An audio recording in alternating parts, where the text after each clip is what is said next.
여러분, 그 성경을 보면 저주와 복에 대한 이야기가 나옵니다. 여러분들은 저주가 좋으십니까? 복이 좋으십니까? 뭐 당연한 얘기죠, 그죠? 당연히 복이 좋죠. 한국 사람들 참 복 좋아합니다. 그래서 숟가락에도 복이라는 글씨가 쓰여져 있고, 그 이불에도 복자가 들어가 있고, 참 복이 많이 들어 있습니다. 일상생활 속에서도 복과 저주를 한국 사람들은 참 많이 나누어요. 그래서 여러분, 결혼할 때도 한국 사람들은, 특히 예수 안 믿는 사람들은 날을 잡습니다. 어떤 날을 잡냐면 길이를 잡아요, 길이를. 어떤 날은 결혼하면 안 된다 그래요. 어떤 날은 결혼해도 된다 그래요.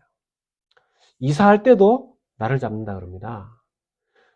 이 날은 좋은 날이기 때문에 뭐라더라, 손 없는 날, 뭐 이렇게 하기 때문에 그 날은 뭐 괜찮고, 어떤 날은 안 좋은 날이기 때문에 그렇게 하면 안 된다, 이사하면 안 된다 그래요. 그래서 소위 말해서 좋은 날, 길일은요, 이삿짐 센터에도 이 이사가 스케줄이 막 몰린다는 거죠. 제가 한국에 있을 때 그런 이사하는 풍습에서 제일 심했던 동네가 어디냐면 제주도였었어요. 제주도는요, 1년 중에 이사하는 달이 거의 정해져 있답니다. 그 달에 거의 이사를 몰아서 한다는 거예요. 이러면 어떤 일이 생기냐면 다른 달에는 아예 뭡니까? 부동산 매매 자체가 제대로 이루어지지 않겠죠. 왜냐하면 이사철이 거의 그때 집중되어 있으니까. 왜 그렇겠습니까? 그 달이 운수 좋은 날이라는 거죠. 그 날이 길이라는 겁니다.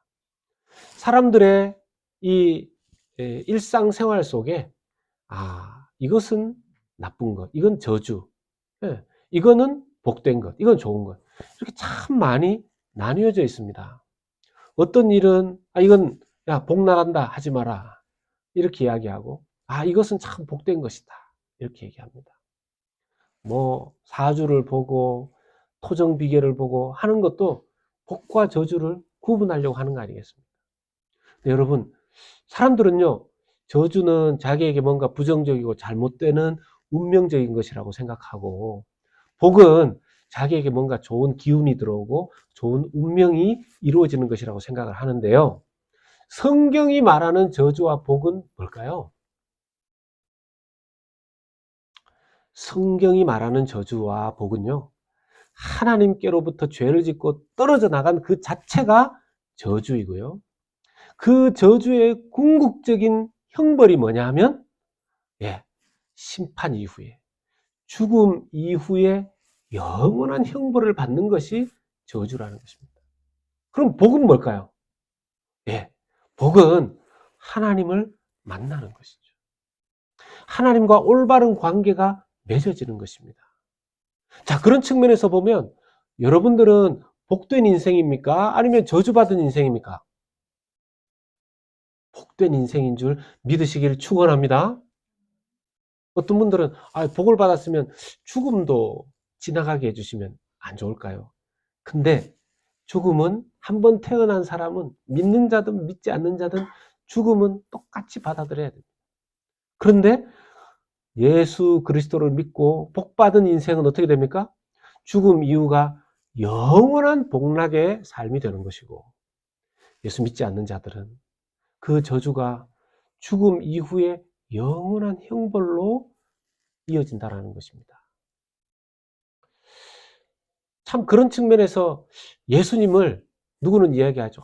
예수님 내가 가까이에서 얼굴을 보고 믿을 수 있었다면 더 축복이었을 텐데. 그렇게 따지면 유대인들은 참 축복된 민족 아니겠습니까? 그렇잖아요. 예수님이 한국 사람으로 왔다면 우리는 더 역사 속에 좋았을 텐데, 예수님이 유대민족으로 오셨으니까 유대민족에게는 참 좋은 것이죠. 너무너무 복된 일 아닙니까? 그런데 오히려 유대인들은요, 그 축복을, 예수님 축복된 분 예수님을 믿지 않고 오히려 예수님을 십자가에 못 박아 죽게까지 하였죠. 그리고 부활하신 예수님을 지금도 믿지 않고 있는 유대인들이 참 많다는 것입니다. 그러니 이게 예수님께서 그 민족으로 태어나신 그 자체만 축복이 될 수는 없다는 거예요. 믿느냐, 믿지 않느냐가 정말 달라지는 것이죠. 사실 유대인들이 예수님을 잘 믿지 못하는 가장 큰 이유 중에 하나는 신명기 21장 23절 말씀 때문입니다. 같이 한번 읽겠습니다. 시작. 그 시체를 나무 위에 밤새도록 두지 말고 그날에 장사하여 내 하나님 여호와께서 내게 기업으로 주시는 땅을 더럽히지 말라. 나무에 달린 자는 하나님께 저주를 받았음이니라. 아멘. 여러분, 유대인에게 있어서 가장 저주받은 것 중에 저주받은 것이 뭐냐 하면 나무에 달려 죽는 사람입니다. 근데 예수님이 지금 어디에 달려서 죽으셨죠? 나무 십자가에 달려 죽으셨잖아요. 그러면 이 신명기 21장 23절 말씀을 기초로 한다면 이게 신명기 율법의 말씀입니다. 아니, 그냥 보통 저주도 아니고 하나님의 저주를 받아서 죽은 예수를 믿으면 되냐는 거예요. 응? 어떻게 그런 사람을 믿고 또 그 사람이 십자가에서 부활했다는 것을 그렇게 믿고 살아갈 수 있느냐는 거죠. 아니, 이건 유대인들이 봤을 때는 이단이라는 겁니다. 이단.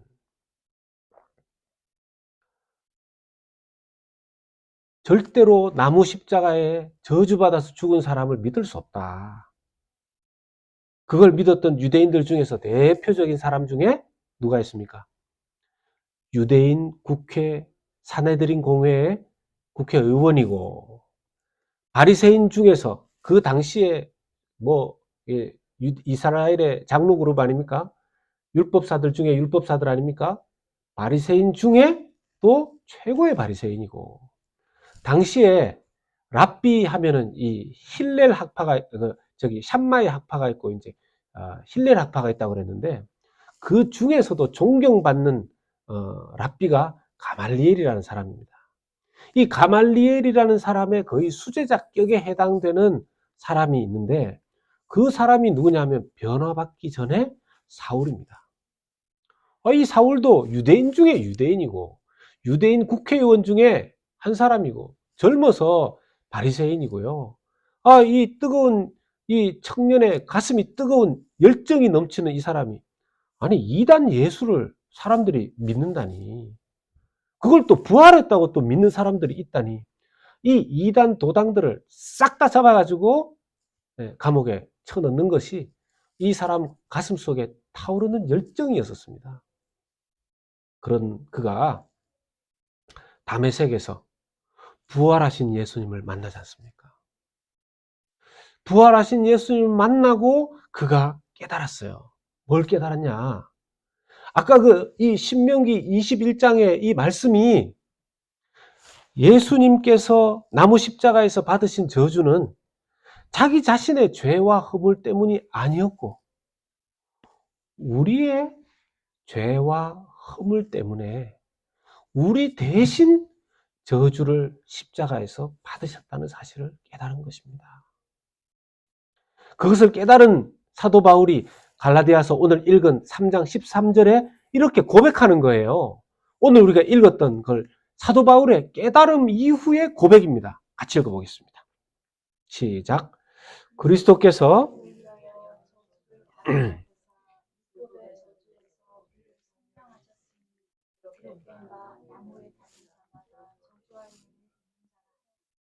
아멘. 이 사도 바울이 깨달은 겁니다.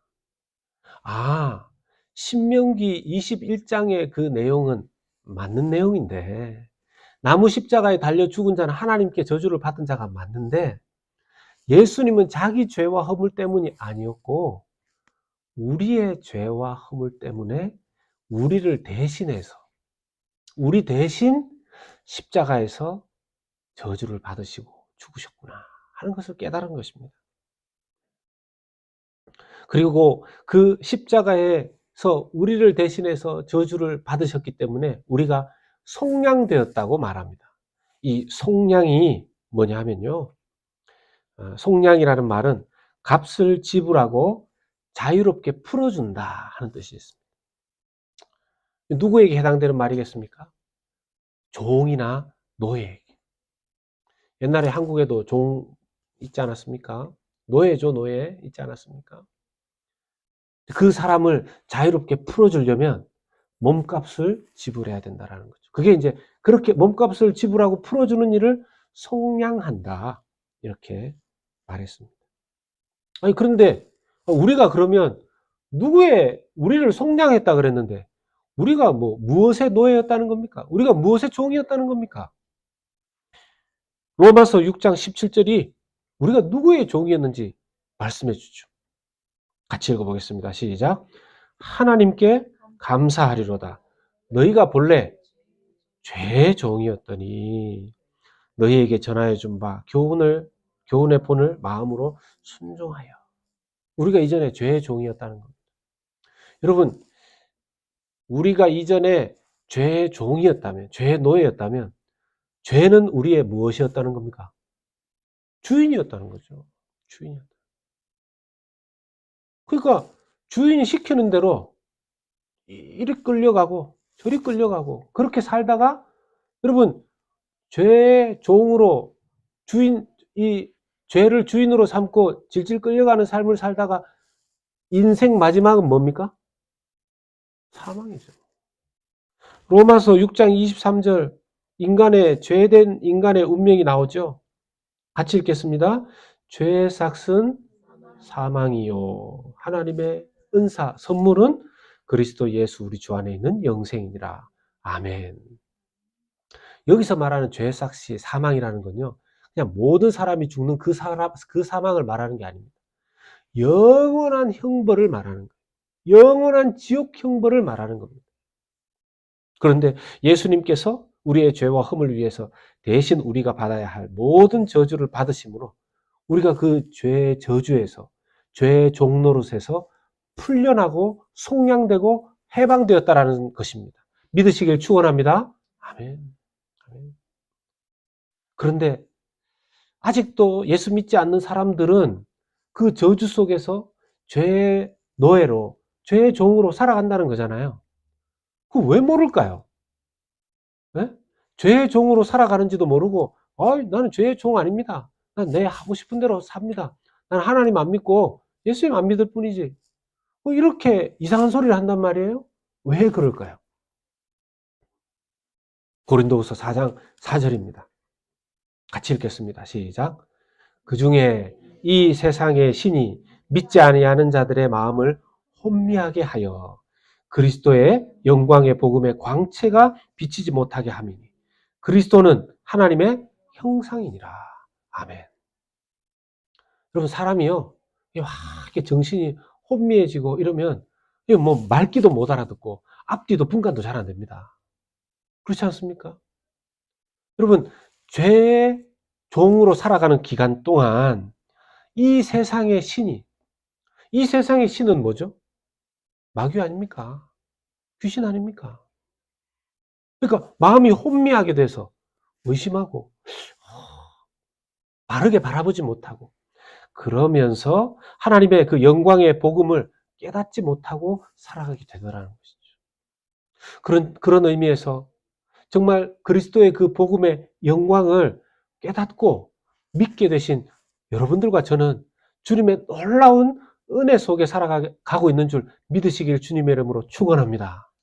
이게 얼마나 큰 축복인지요. 우리는 이제 예수님의 그 십자가에서 우리 대신 위해서 받으신 은혜 때문에 하나님과의 길이 열리고 생명의 삶을 살게 되었습니다. 자, 이전에는요, 유대인들이 이 복을 받기 위해서, 하나님을 만나기 위해서, 하나님과 바른 관계를 위해서 어떤 노력을 했었냐 하면 율법의 행위로 하나님을 만나려고 했습니다. 하나님과 멀어진 그 저주를 해결하기 위해서 행위로 하나님을 만나려고 했단 말입니다. 그래서 그 행위로 율법을 지켜서 하나님을 만나려고 했던 것이 또 하나의 유대인들의 저주였었어요. 왜냐? 여러분, 율법의 행위로 아무리 하나님을 만나려고 해도 만날 수 있습니까? 없습니까? 만날 수 없어요. 만날 수 없습니다. 왜냐? 여러분, 율법의 행위로 완벽하게 율법의 행위를 다 지키면 하나님을 만날 수 있겠죠. 율법의 행위에 하나도 어긋남이 없이 다 지키면. 근데 그걸 다 지키는 사람이 있을 수 있습니까? 없습니까? 없죠. 절대로 불가능하죠. 이건 뭐 말도 안 되는 겁니다. 그런데 유대인들은 율법을 가지고 자기가 선하게 살아서 하나님 만나려고 한다면, 율법을 모르는 이방인들은 뭘로 자기들이 천국 가려고 애를 썼을까요? 무엇으로? 사람들이 이방인들은 그러면은 유대인도 아니니까 이 기준이 정확하지 않은 거 아닙니까? 그런데 그렇지 않습니다. 로마서 2장 14절과 15절 보면 이방인들이 노력했던 그 행위로 천국 가고 행위로 하나님 만나려고 했던 것이 나옵니다. 14절 15절 같이 읽겠습니다. 시작. 율법 없는 이방인이 본성으로 율법의 일을 행할 때에는,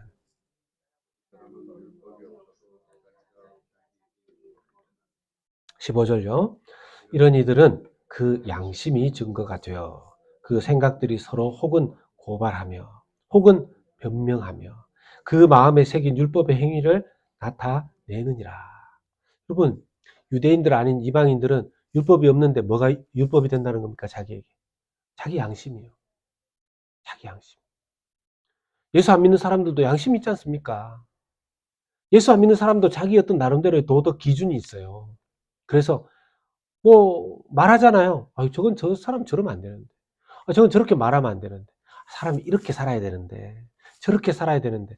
나름대로의 판단 기준이 다 있습니다. 모든 사람이 다 기준이 있습니다. 문제는 그것이 그 사람에게 유대인이 가지지 않은 그 율법이 자기의 양심이, 자기의 판단이, 자기의 지식이, 자기의 경험이, 자기의 감정이 판단 기준이 되는데요. 그 판단 기준의 율법을 자기가 다 지킬 수 있습니까? 없습니까? 뭐 애들 하는 말로 택도 없는 얘기죠. 절대로 불가능한 얘기입니다. 여러분, 여기 우리가 속지 않아야 되는 게 있어요. 세상 사람들이 이런 얘기를 잘해요. 저도 가끔씩 그런 얘기 하고 했는데, 나는 정말 정직하다.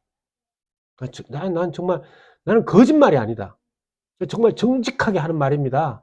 바르게 하는 말입니다. 하면서 얘기를 해요. 진짜 바른 말일까요? 자, 여러분, 그 사람의 마음 안에서는 바른 말일 겁니다. 그 사람의 기준 안에서는 바른 말이죠. 근데 문제는 그 사람의 기준이 옳습니까? 옳지 않습니까? 네? 그 사람의 기준이 다 틀렸잖아요.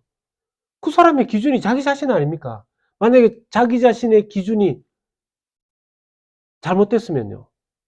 정직하게 자기가 내가 솔직하게 보는데 나는 솔직해. 나 정직해.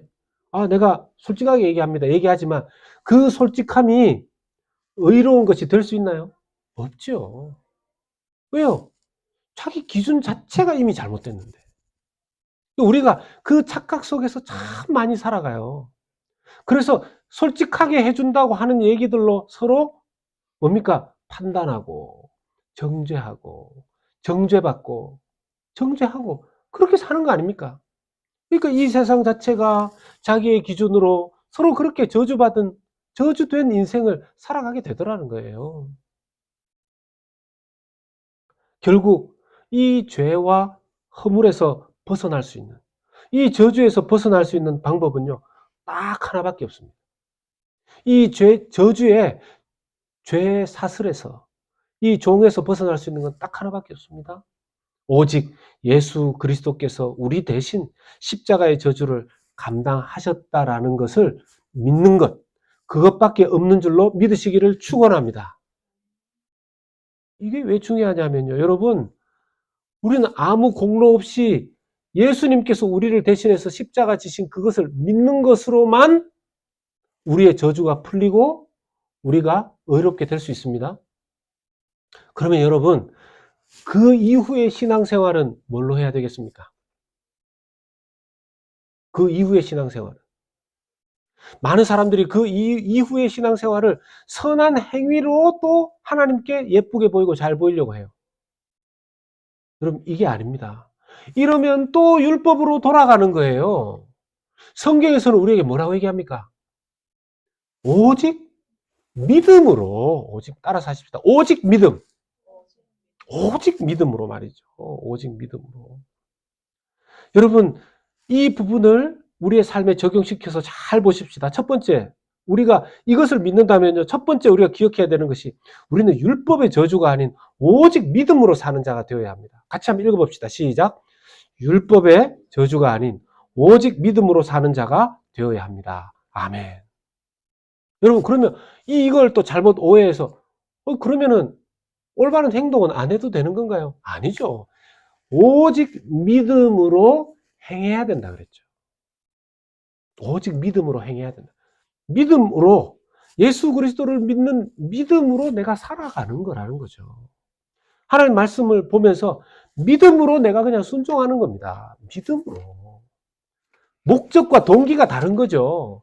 이전에는 내가 여기에 순종하고 요거를 행하고 이렇게 살고 이렇게 해야지만 하나님이 나를 예뻐하신다고 생각한 거죠. 아니요. 여러분, 하나님이 우리를 예뻐하시는 것은 이미 십자가에서 우리에게 다 보여주셨어요. 그리고 그 예뻐하시고 사랑하시는 것은 변함이 없습니다. 우리는 그 믿음 안에서, 오직 그 믿음 안에서, 예, 제가 예수님께서 나를 사랑하셔서 십자가에서 대신 저주받아 주신 거 제가 믿습니다. 제 그 믿음 안에서 제가 감사해서 순종하고 그렇게 살아보려고 하겠습니다. 잘 안 됐어요. 어떡합니까?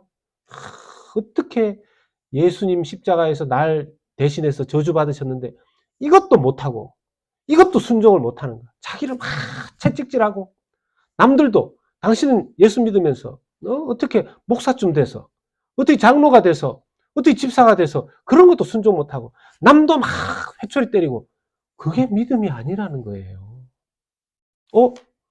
내가 믿음 안에서 살아가려고 했는데 흔들리고 넘어지고 그럼 어떻게 해야 됩니까? 자기를 또 정죄하는 것이 아니라 믿음 안에서 내가 이걸 좀 잘 못했네. 뭐 믿음 안에서 다시 또 하면 되는 거죠. 하나님이 우리에게 주시는 것은 그런 죄를 물으시고 또 물으시고 네가 이것도 잘못했지. 너 이것도 못해. 너 이것도 못해. 가 아니고 그래. 믿음 안에서 살아가라. 믿음 안에서. 믿음 안에서 행동하고 여러분 그렇게 해야지 자랑하지 않습니다. 믿음 안에서 해야 자랑하지 않습니다. 믿음이 아니고 그 행동으로 그 행위로 하나님께 예쁨 받으려고 하면 그게 교만의 거리가 되는 거예요. 그게 교만의 거리가 되는 거예요. 하박국이라는 선지자가 있었습니다. 그 하박국의 시대에 하나님께서 이스라엘 백성들이 하도 말을 안 듣고 이게 막 엉망으로 살고 죄를 짓고 하나님 없이 우상 숭배하고 이렇게 사니까 그냥 이방 민족들한테 잠깐 손에 붙이셔가지고 이스라엘을 계속 공격하게 합니다. 하박국 선지자가 하나님한테 막 이렇게 항변해요. 하나님, 우리 이스라엘이 잘못한 건 맞습니다. 그런데 어떻게 아무리 이스라엘이 잘못해도 이방인 손에 우리를 혼내십니까? 자존심 상합니다. 네? 우리는 선민 아닙니까? 선민 아닙니까? 그래도 이방인보다 우리가 낫지 않습니까? 그걸 막 항변을 해요. 하박국 선지자가. 근데 하나님께서 하박국 선지자에게 깨닫게 하시는 것이 있습니다. 너희가 선민이라서 축복된 백성이 아니고 그때도요 너희는 하나님을 믿는 백성으로서 너희들은 복된 민족이라는 걸 깨달아야 된다. 그래서 하박국서 2장 4절 말씀 이걸 합의사 이렇게 외웠는데 하박국 2장 4절 말씀 마틴 루터도 이 말씀을 의지해서 종교개혁을 했어요. 같이 한번 읽어보겠습니다. 시작. 보라 그의 마음은 교만하며 그 속에 정직하지 못하나 의인은 그의 믿음으로 말미암아 살리라. 아멘. 여러분 보라 그의 마음은 교만하며 그 속에서 정직하지 못하나 누구를 말하는 겁니까? 이스라엘 백성들. 잘못된 믿음을 가지고 있는 자들. 자기들이 뭘 잘해서 하나님의 사랑을 받고 있는 선택 민족이라고 생각한 거예요. 아니에요. 아니에요. 그냥 하나님이 은혜로 선택하셨고 이스라엘 백성들이 가져야 되는 마음은 하나님, 저는 하나님을 믿습니다. 오직 믿음으로 하나님을 바라봐야 된다는 거죠.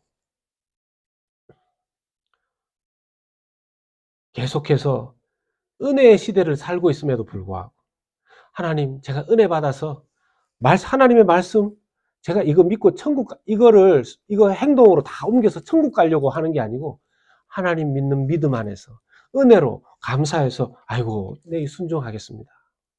순종하려고 노력하겠습니다. 좀 잘 안 되면 하나님, 제가 순종하려고 하는데 잘 안 됩니다. 도와주십시오.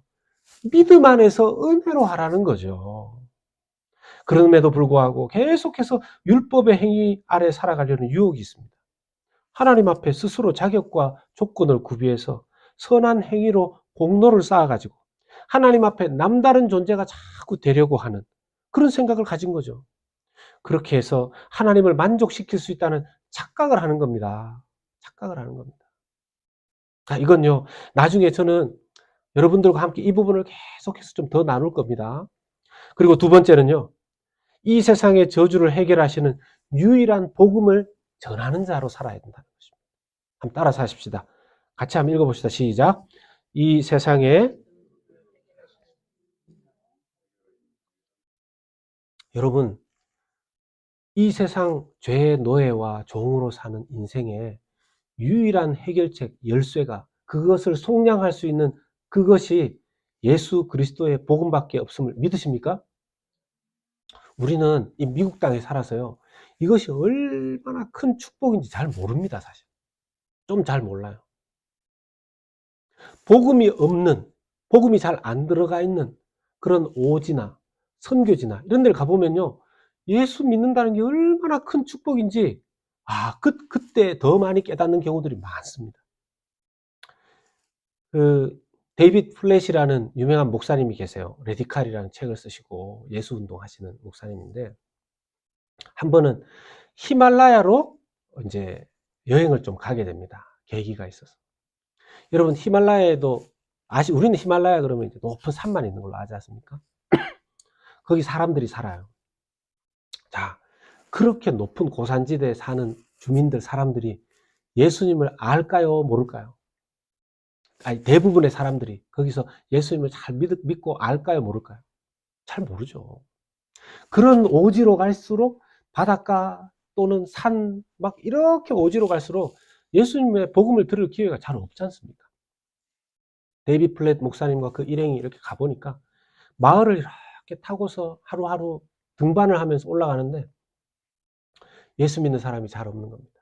그런데 어느 마을로 올라가니까 예수 믿는 사람들의 일부가 나타나기 시작하고요. 그들에게 복음을 전하는 히말라야 출신의 이 여자 청년을 만난 거예요. 이 데이빗 플랫 목사님이 이 여자 청년하고 이렇게 대화를 하다 보니까 알게 된 것이, 자기의 집안은 할아버지 때부터 해서 그 마을에서 마귀를 숭배하는 집이었다는 거예요. 딱 그렇게 지정이 됐다는 거예요. 좀 희한하죠. 특히나 그 이유가 자기 할아버지도 그렇고 자기 아버지도 그렇고 소위 말해서 흉일에 저주받은 그 달의 날에 태어났다는 거예요. 그래서 딱 지정을 한 거죠. 거기에다 공교롭게도 이 여청년의 어린 시절, 이 딸이 태어나는 그 날도 길일에 태어나는 게 아니라 흉일에 태어났대요. 그러니까 이 집안은 그 저주가 임했고 이걸 나쁘게 받아들인 게 아니라 우리는 귀신 섬기는 집안이 되어야 되는구나 생각하고 번제를, 어떤 달에 한 번씩 늘 그렇게 번제를 드렸대요. 마귀에게, 어두운 영에게, 악령에게. 그렇게 살았는데요, 어느 날 앞 못 보는 시각장애인이 히말라야에 전도를 왔대요. 다른 집도 아니라 이 집을 지나면서 이 여청년의 아버지에게 예수님을 전했다는 거 아닙니까? 원래 같았으면 이 악령을 섬기고 사는 아버지에게 예수 전한 이 시각장애인 매를 맞아야 되는데, 이 악령을 섬기면서 살았던 이 아버지가 예수님의 복음을 듣고 예수님이 만왕의 왕이시고 만주의 주가 되시고 모든 마귀의 권세를 깨트리시고 죄의 노예로 살던 자를 저주를 풀어주시는 분이시다. 이 복음을 듣고 믿어버린 겁니다. 놀랍죠. 어떻게 이걸 믿을 수 있는지. 이 사람의 마음에 그 저주를 받아들이고 저주받은 인생으로 살아가던 것이 이 죄짐이 얼마나 무거웠기에 이걸 받아들였을까. 그런 생각을 해보게 돼요. 그날 이 아버지가 예수를 믿고 자기의 가족들에게 다, 자, 우리 집은 다 예수 믿는 집이다. 이제 악령을 더 이상 섬기지 않는다. 그러니까 이 딸도 더 이상 악령에게 제사 지내지 않아도 되게 된 거죠. 할아버지만 난리가 난 거예요. 할아버지만. 어떻게 우리 집안에 이런 게 나올 수 있느냐. 그때로부터 해서 이제 어떤 핍박이 이루어졌냐면 온 마을이 이 집안을 투명인간 취급하는 거예요. 아예 존재 자체를 인정해 주지 않는 거죠. 그러면서 마을에 있는 공동 우물을 못 쓰게 하는 거예요. 여러분 히말라야 같은데 식수가 얼마나 중요합니까? 공동 우물을 못 쓰게 하는 거예요. 음식도 그 집에 잘 팔지도 않는 거예요. 그러니까 이렇게 때가 되면 부모님이 다른 마을로 가서 물과 음식을 사와야 되는 거죠. 그렇게 지내던 어느 날 이 딸아이가 집에 있는데 동네 마을 주민들이 와서 얘기합니다. 부모님, 너의 아버지 어머니가 다른 마을에 갔다 돌아오는 길에 산사태가 나서 돌에 깔려서 큰 바위에 깔려서 그냥 즉사해서 죽었다. 이 딸은 자녀들은 그걸 안타까워해서 그렇게 지냈대요. 나중에 알고 보니까 산사태가 나서 바위에 깔려서 부모님이 죽은 게 아니라 마을 주민이 돌로 쳐서 죽인 거예요. 돌로 쳐서. 그런데도 이 딸은요, 자라면서 예수님 계속 믿었대요. 나중에 어른이 돼서 대학을 자기 마을 밖으로 나가서 대학을 다니고 대학 끝나고 나서 자기 마을로 돌아왔다는 거예요. 복음 전하기 위해서. 놀라운 사실은 이 딸이 조심스럽게 나이가 들어서 아이들도 가르치고 복음도 전하고 이랬는데 그 히말라야 한쪽 마을에는요, 예수 믿는 사람들이 좀 형성이 됐다는 겁니다. 옛날에 자기 부모님 죽이려고 앞장섰던 사람들. 그 사람 중에 예수 믿고 교회 멤버가 돼 있는 거예요. 그때 아버지를 투명인간 취급했던 그 사람들 중에서 예수 믿고 목회자 가정이 되어 있더라는 거예요. 여러분, 복음에 예수님께서 저주를 이 땅에서 깨뜨리시는 복음의 능력이 이런 능력이 있다는 사실을 믿으시길 주의 이름으로 축원합니다. 우리가 어떻게 살아야 되겠습니까? 우리가 이 세상 뭘 전하고 살아야 되겠습니까? 우리가 예수 그리스도의 그 피 묻은 복음을 증거하는 인생 되어야 할 줄로 믿습니다. 세 번째는요, 복음의 생명력으로 우리의 마음이, 가슴이 회복되어야 하겠습니다. 여러분, 복음의 생명력으로 저와 여러분들의 마음과 가슴이 회복되기를 주님의 이름으로 축원합니다. 여러분 보세요. 사도 바울이 예수님을 하나님께 저주받은 인물이라고 믿었을 때에도 얼마나 열정적으로 살았습니까? 얼마나 열정적으로 살았습니까? 예수님 믿고 그 저주가 자기를 위한 저주, 자기를 대신해서 진 저주라는 것을 깨닫고 이 사도 바울이요, 그 이전에 교회를 핍박하던 성도를 핍박하던 마음이 바뀌어져서 사람들에게 복음 전하는 열정으로 싹 바뀌게 된 겁니다. 근데 더 중요한 건, 복음을 전하는 것보다 더 중요한 건 뭡니까? 그의 가슴에 복음에 예수 그리스도에 대한 그 감격과 감동과 기쁨이 있더라는 것이죠. 여러분, 사람이 그게 있으면 나타나게 돼 있지 않습니까? 여러분들, 복음 때문에 복음이 저와 여러분들의 가슴에 영광, 복음의 감격, 이런 것들이 우리 가슴에 있는지 우리가 확인해 봐야 돼요. 확인해 봐야 돼요. 세상의 어두운 영은요, 우리의 가슴을, 우리의 마음을요, 늘 공격하고 화살을 쏘아댑니다. 마음이 우울하고 어둡고 쪼그라들고 무너지도록 늘 불화살, 의심의 불화살, 우울의 불화살, 막 정죄의 불화살을 막 쏘아댑니다. 복음의 의로 여러분들의 마음을 지키실 수 있기를 주님의 이름으로 축원합니다. 회복되시기를 주님의 이름으로 축원합니다. 너무 중요한 거죠. 너무 중요한 거죠. 여러분, 우리가 이걸 제대로 회복하지 않으면요, 하나님께서 내가 너를 사랑한다. 이것이 평안하게 우리의 마음에 들리는 것이 아니라 하나님의 사랑은 우리의 마음에 긴가민가하고 오히려 우리 스스로에 대해서 나 왜 이렇게 늘 부족하지? 나 왜 이렇게 늘 못났지? 나 왜 늘 이렇게 잘 안 되지? 나 왜 이렇게 늘 실수하지? 저 사람은 잘 되는데 나는 왜 잘 안 되지? 이게 뭡니까? 죄의 노예의 저주가 끝났음에도 불구하고 저주의 음성을 자기가 자기에게 하는 거 아니겠습니까? 자기가 자기에게. 복음의 생명력으로 여러분들과 저의 가슴 속에 예수 그리스도의 그 영광과 감격의 제목이 날마다 살아나는 역사가 성령으로 말미암아 여러분들과 저에게 있으시길 주 이름으로 축원합니다. 여러분, 우리에게 복음 허락하신 것은요, 우리에게 어떤 자격이나 어떤 공로가 있어서가 아닙니다. 전적인 하나님의 은혜인 줄 믿으시기를 축원합니다. 전적으로 하나님의 은혜. 날마다 그것을 기억해야 할 것입니다. 우리의 남은 인생에.